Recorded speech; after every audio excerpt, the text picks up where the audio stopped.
Глава Башкортостана Ради Хабиров в очередной рабочей поездке по республике.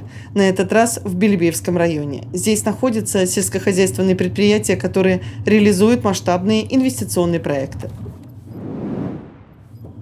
Совсем недавно, в июне 2021 года, на Петербургском международном экономическом форуме подписали инвестиционные соглашения между правительством Республики Башкортостан и компанией «Таврос». В нашем регионе создадут крупные мясоперерабатывающие предприятия. Одна из частей большой инвестпрограммы «Тавроса» – откормочная площадка в Белебеевском районе республики. Ее уже построили, готовят к запуску. Глава Башкортостана Ради Хабиров на этом объекте. Здравствуйте. Здравствуйте. Очень красиво, конечно. В чистом поле, да? Ничего не было, ни света, ни газа, ни воды. Полностью все подводили. 15 километров тащили электричество, почти 7 километров, 8 километров газ подводили. Это фактически мойка. Все автомашины, которые приезжают сюда, значит, заходят сюда и полностью со всех сторон, со всех 4 моются. Мойщики встают сверху, снизу, и машины вымываются, обрабатываются специальными средствами. И после этого выезжают обратно через соседний объект, вот здесь вот через вот этот проезд. Специально заезжают сюда, полностью погружают колеса, чтобы, не дай бог, на колесах что-нибудь не завести. И после обработки дисредствами заезжают внутрь. Здесь у нас получается откормочная площадка. Мы сюда животных привозим в возрасте 26-25 дней. А своих привозите? Да, своих мы привозим с Бульдяка, с наших товарных площадок. И вот, по сути, здесь сделать такой вот 7-8 корпусов. Это 7 корпусов, это откормочник. Здесь осуществляется доращивание. И по возрасту они до полной реализации. Фактически это нам все нужно для того, чтобы запустить наш мясокомбинат. То есть мы здесь за счет вот этой площадки осуществляем удлинение времени содержания животных. Если там мы на площадках можем максимально содержать до 165-го дня, то с этой площадкой мы за счет разгрузки тех площадок выходим на 175-180 дней и уходим до 130 килограмм по живому весу. 130 килограмм – это тот вес, в котором мясо уже дозревшее, уже набравшее максимальный выход свой и максимально пригодное для мясокомбината. То есть это вот как раз это одно из цепочек звеней, да, которые нас доводят полностью до того, чтобы выйти туда.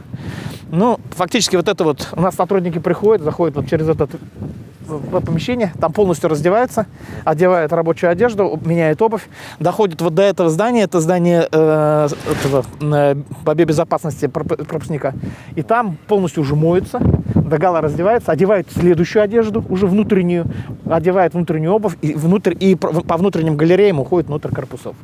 4-й уровень безопасности здесь получается. На территорию въезд, вход, проход запрещен. Фактически после нашего ухода сегодня до завоза животных вся территория будет обработана дисредствами и помыта. То есть для того, чтобы исключить различные, вообще любые варианты.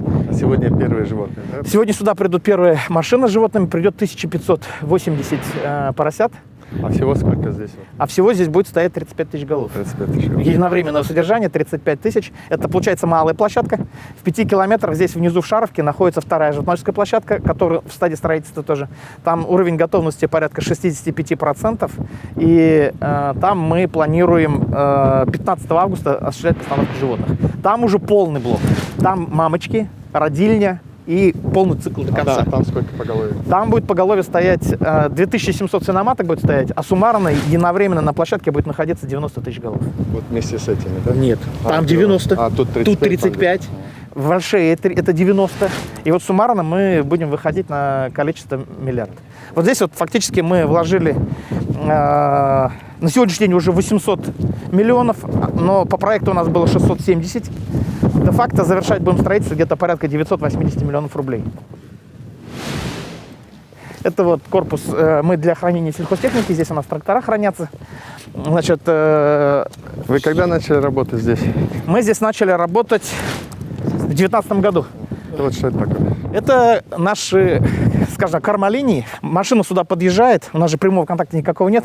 Подъехали, вот эта штука подсоединяется к машине, и насосами под давлением подается туда корма. Подали корма, и оттуда по шнековой линии уходит внутрь. То есть человек нигде ничего не касается. У нас максимальная вот эта защита стоит. Поэтому здесь на них, на каждом из них стоят пензодатчики. Они взвешивают, и мы ежесекундно видим, где, какого корма, сколько. На компьютер все это выходит, полностью везде компьютерное управление. На мобильные телефоны подается вся информация. Вентиляция, климат, все вот эти вот вещи, все подается на мобильные устройства. Вот так. Сколько человек здесь будет работать? На этой конкретной площадке будет 45 внутри.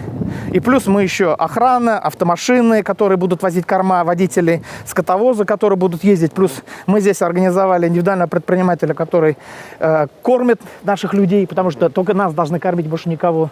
У нас запрещено в использовании свинины. То есть вот такие вот вещи четко ведем. Мы вот эту зону отсекли, чтобы туда не проходить. По биобезопасности. Сколько таких вот? Раз, два, три, четыре. Таких здесь корпусов 6. 6, да? 6 корпусов, а в больших блоках 9. Там есть еще 2 родильни, получается, одна маточник, и 2 родильни стоят там.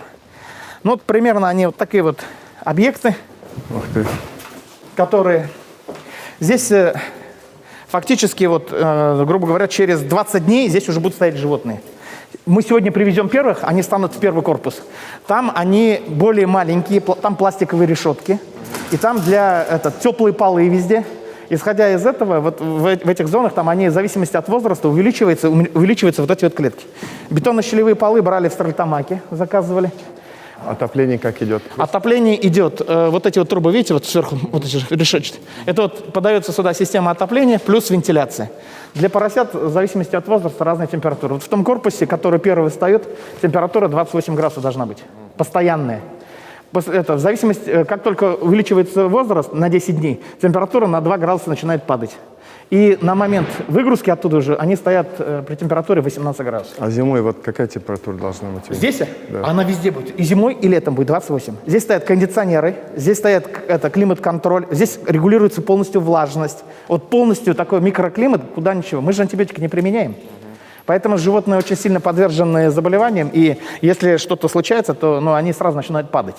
Буквально чуть-чуть. И поэтому здесь чистая зона, белая зона закрытая, и здесь уже вот каких-либо вот таких движений нет. Здесь полностью регулируется все. А вот это кормушки, да, или что это? Это кормолинии, кормовые автоматы. Получается, фактически вот корма оттуда, вот то, что мы видели с тех силосов, они подаются по кормолинии, и здесь установлены дозирующие автоматы. Для каждого животного, здесь в зависимости от возраста, выставляется нужное количество усилий, и вот эта вот штука проворачивается, оттуда вываливается корм сюда. Поросята подошли, поигрались, покрутили, корм высыпался, они поели вдоволь и уходят. Тут же рядом подача воды осуществляется вот на такие вот водяные кормушки. А убираться, как это убирается? Это вниз уходит? А ничего, здесь прям вот так вот она стоит, она проваливается вниз. Вниз. А потом, как мы поросят сдвинули, все это вымывается. Любое движение животных – это полная мойка. Полная дезинфекция, мойка, смывается все и заново ставится в чистую зону, ставится поросят. Постоянно. Здесь мы получили максимально комфортные условия для того, чтобы все выполнить быстро. А вот в Альшеевском районе там большой 90-тысячник, да? Там 90-тысячник. Здесь такой же в Белевее тоже есть, только в 5 километрах. Он чуть позже будет завершаться. В августе, да? В августе, да, мы запустим 15-20 августа, первые животные туда пойдут. Но он там прям совсем большой. Там уже дисбарьеры есть, машины все проходят температурную обработку. То есть любая машина, которая заезжает, мы нагоняем температуру до 100 градусов со всех сторон. Термопушками внутри капсулы. Она прогревается, убивает все бактерии, 20 минут и выезжает. Мы боимся завести чего-нибудь лишнего, поэтому как бы четко вот это контролируем. Ну пока же Бог миловал, да? Слава богу. Да. Слава богу. Ради Фарич, тут даже, знаете как, животные на себе могут привести. Вот мы сейчас планируем из Дании завести чистопородных 1200 свиноматок. Нам это нужно для того, чтобы селекционно-генетический центр поддерживал свои индексы в датабазе. Мы сейчас в датабазе среди всех компаний мира, которые занимаются датской генетикой, занимаем 15 место. Вот. В Европе мы крупнейший селекционно-генетический центр. И получается, фактически мы сейчас вот мы продаем животных Мираторг у нас на заказе Красноярск, Русагро у нас клиенты наши, Агропромкомплектации. Это те, которые у нас покупают чистопородных свинок для того, чтобы формировать основное стадо и уже потом заниматься товарным производством. Оно как бы без этого никак. Вот селекционно-генетический центр, то, что мы в Буздяке имеем, это является очень таким мощным козырем нашим в Башкирии. То, что мы ни от кого не зависим. Мы на площадку мясоперерабатывающей когда выходим? В августе. Сейчас там ребята ведут тендерные дела, отбирают подрядчиков. Там сколько примерно квадратных метров? Там. Сами здания? Да. 60 тысяч. Ух ты. А вот здесь вот сколько квадратных метров? Здесь что-то около 17 тысяч, 17 800. Не где-то, а 17 800. Там такие серьезные. Там серьезные площади будут. Вот это модульные газовые котельные у нас, полностью автоматическое. Любое отключение, включение, все в автоматическом режиме, все на мобильные телефоны выходит с слесарям, электриком. 4 водонапорные башни поставили здесь на расстоянии... Это водопор, да? Это водонапорка, да. На расстоянии 8 километров находится насосная станция. Также ограждена полностью все. Там все в автоматическом режиме включается и подается вода в зависимости от напора. Ну, то есть сегодня, по идее, начинается старт, да? Да. Ну что ж, поздравляю. Спасибо. Но я вот все жду все-таки наш мясоперерабатывающий завод. Это будет... На начало работы, я вам точно говорю, приеду и вместе тогда закладку сделаем. Это Да. тяжелый проект, но это очень серьезно. Ну, я понял. Вот я только, вот на моей памяти, он года 3 уже вот так, ну, получается, вот сколько я помню, этим занимаюсь. Это будет очень серьезный, очень мощный, очень тяжелый. Это такой красивый проект. Там оборудование великолепное, технологичность будет очень высокая. Ну что ж, поздравляю. Спасибо, рад был видеть. Поздравляю. Спасибо. Спасибо. Альфредович, а мы тоже вас поздравляем, потому что каждый проект, который двигает в районе, да. Это же большой проект. Мы его пропускали через инвестчасы наши, неоднократно рассматривали, помогали, вместе толкались. Вот большой проект. Я вот специально приехал посмотреть. Вот в чистом поле появляется вот такая ферма большая. Это то, что называется промышленное, так, индустриальное сельское хозяйство, индустриальное животноводство, потому что будущее, наверное, вот за такими крупными, сильными игроками, потому что это современно, это безопасно, это и экономика в этом есть. Поэтому, конечно, для нас компания «Таврос» — это очень-очень надежный партнер, и мы всегда им помогаем. Но у нас, я вот думаю, что в августе опять я приеду. В августе у нас еще большое вообще событие, потому что мы заложим большой мясоперерабатывающий завод, очень большой мясоперерабатывающий завод в Белебее. Вот поэтому в августе уже начинаются там строительные работы. Вот мы еще раз сюда приедем. Альфредович, у вас, я смотрю, хоккейное наследство? Да, ударили немножко. Понятно, спасибо.